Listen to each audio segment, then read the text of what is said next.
Նախորդ հարցի շարունակությամբ հաշվի առնելով, որ ձեր հոգևորականի իդեալը Նավասարդ Կճոյանն է, ես ուրիշ որևէ անդրադարձ այս պահին չեմ ուզում անել ամենայն հայոց կաթողիկոսին վերաբերելի ձեր պնդումների մեջ, որովհետև դուք Նավասարդ Կճոյաններով եք մտադիր այսպես կոչված ձեր բարեփոխումները իրականացնել։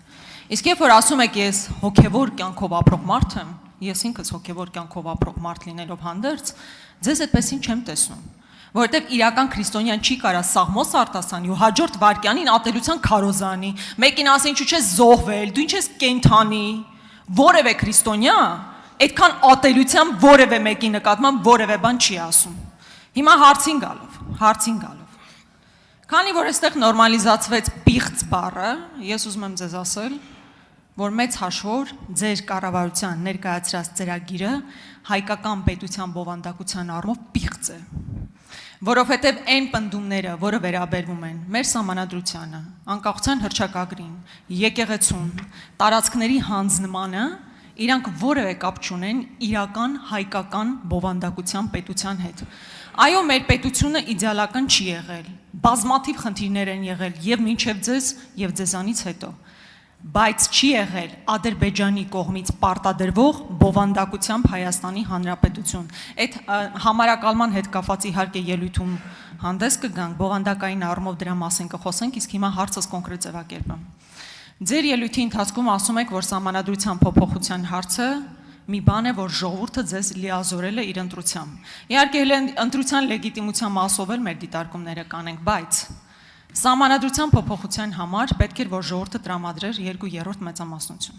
Ինչպես տեսնում եք, նույնիսկ բարգավաճի մանդատները վերցնելով 3/3 եք ձևավորել, 2/3 չեք ձևավորել։ Ավելին դուք նույնիսկ ահաբեկել եք ժողովրդին, որ եթե մեծամասնություն չստանանք 2/3 կլինի պատերազմ։ Հիմա ինչպես եք ասում, որ ընտրություններից առաջ ժողովուրդը ձեզ թույլ է տվել, որպեսզի սահմանադրությունը փոխվի։ Նոր սահմանադրության ընդունումը ընդգրկված է մեր նախընտրական ծրագրի մեջ եւ նաեւ որոշակի թվաբանական հաշվարկով, եթե սահմանադրական հանրաքվեում կողմ քվեարկի այնքան քաղաքացի, եթե որոշակի պայմաններում ինչքան քվեարկել է քաղաքացիական պայմանագիր կուսակցության օգտին, այդ դեպքում նոր սահմանադրությունը կընդունվի։ Ինչ վերաբերվում է սահմանադրությանը եւ սահմանադրականությանը եւ պղծությանը, եկեք ի վերջո չմոռանանք, որ ձեր առաջնորդը, անձամբ ձեր առաջնորդը 1998 թվականին Հայաստանի նախագահի պաշտոնում կարգվել է Հայաստանի Հանրապետության սահմանադրության կոպտագույն խախտմամբ։ Դուք այդ ինչ լեգիտիմությունից եք խոսում։ Լսեք, ով լեգիտիմությունից խոսա, դուք ասեք տանձից, խնձորից, մանդարինից, տենց բաներից խոսացեք։ Դուք ո՞նց կարող ձեր լեզուն պտտվի այն քաղաքական ուժը, որի կառավարման օրոք մի հատ ընտրություն չի եղել չկեղծված, տոտալ կեղծիքների միջոցով, բռնությունների եւ սպանությունների միջոցով Հայաստանում 2-3 անգամ իշխանությունը զավթած քաղաքական ուժը եկել աստեղ խոսում է լեգիտիմության մասին, դուք ինչ կապ ունեք ընդհանրապես լեգիտիմության մեջ։ Այն որ ձեր շարքում միլիոնատեր են նստած, դա դուք ինչ լեգիտիմության մասին եք խոսում։ Եվ այո, այսօրվա Հայաստանի Հանրապետության իշխանությունը լեգիտիմության խնդրեմ ունի այնքան ժամանակ, քանի դեռ Քոչարյանի կլանը չի ունեզրկվել բարից մինչև վերջին կոպեկները դուք էլ իրանց հետ միասին։ Եվ այո, իմ մանդատն է եւ իմ պարտավորությունն է, որ Քոչարյանասերժական կլանը պետքա ունեզրկվի օր առաջ, րոպե առաջ։ Եվ ես Հայաստանի Հանրապետության ժողովրդի անունից դա պահանջում եմ Հայաստանի Հանրապետության դատաիրավական համակարգից։ Եկել եք հիմա էլ Բարգավաճ Հայաստանի բանն եք լացում, դարդն եք լացում։ Մեկը լինի ձեր դարդը լացի, դուք ինչ եք եկել Բարգավաճ Հայաստանի դարդը լացում։ Հենա նախորդ հարց տվող падգամավորը բա ինչ ունի, ինչ գործ ունի այդտեղ նստած։ Եթե Բարգավաճ Հայաստանի դարդն եք լացում, հրաժարվեք ձեր վերջին մանդատից, ասեք մենք չենք ուզում, վերջին թե 2 թե մի, չգիտեմ, քանի հատ։ Արձագանք։ Ձեր մեջի կրկոտ հռետորին մի հատ կողք դրեք, բան եմ ասում։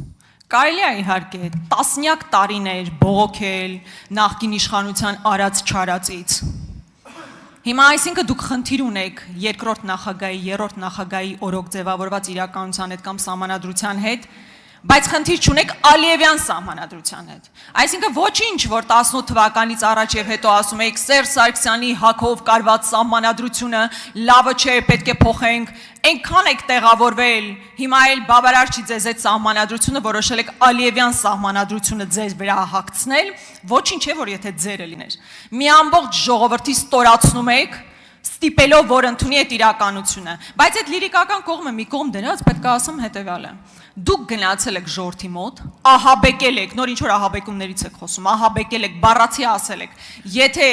մենք չստանանք սահմանադրական մեծամասնություն լինելու է պատերազմ։ Դուք ահաբեկել եք մարդկանց, ես տեսել եմ մարդիկ ոնց էին վախեցած ձեր այդ հայտարարությունից։ Ժողովուրդը ձեզ չի տվել այդ մեծամասնությունը, հետևաբար դուք Ալիևյան սահմանադրության փոփոխության լիազորություն չեք ստացել։ Երբ որ ես իմ կրկոտ հռետորին դնեմ մի կողմ, ձեզ էլ պետքա դնենք մի կողմ, որովհետև դուք այդ կրկոտ հռետորի հետևից եք եկել մտել քաղաքականություն, մտել եք, գնացել եք, դարել եք քոչարանասերժական կլանի շարքային ներկայացուցիչ։ Այս առաջինը, երկրորդը Սերժ Սարգսյանի հակով կարած սահմանադրությունը փոխելը միշտ էլ եղել է մեր պլաններով։ Հիմա դուք ձեր կլանի շահերը պաշտպանելու համար, ինչպես Հայաստանում ամեն ինչ կոռումպացված համակարգի ամենաապահով ապաստարանը, ամեն ինչը կապել Ալիևի եւ ամեն ինչը կապել Ադրբեջանի հետ։ Դա ձեր պաշտպանության միակ մեխանիզմն է։ Ամեն ինչը պիտակավորել Ալիևյան, եթե Ալիևյան էլի ասեցի, 94 թվիկ դուք եք Հայաստանը մցրել ադրբեջանական օրակարգի մեջ, որովհետև 94 թվից ոչ մեկ Հայաստանում ով ա եղել, որ տարածքների վերադարձի թեմա է բարձրացրել, ասել, որ մենք պետք է տարածքներ վերադարձնենք։ Ադրբեջանը, եւ դուք 94 թվականից անընդհատ բանակցել եք դրա մասին, անընդհատ, անդադար, մի րոպե վարկյան ու դադար չեք ունեցել։ Հետևաբար, եթե Հայաստանում կա ադրբեջանական օրակարգով շարժվող ուժ,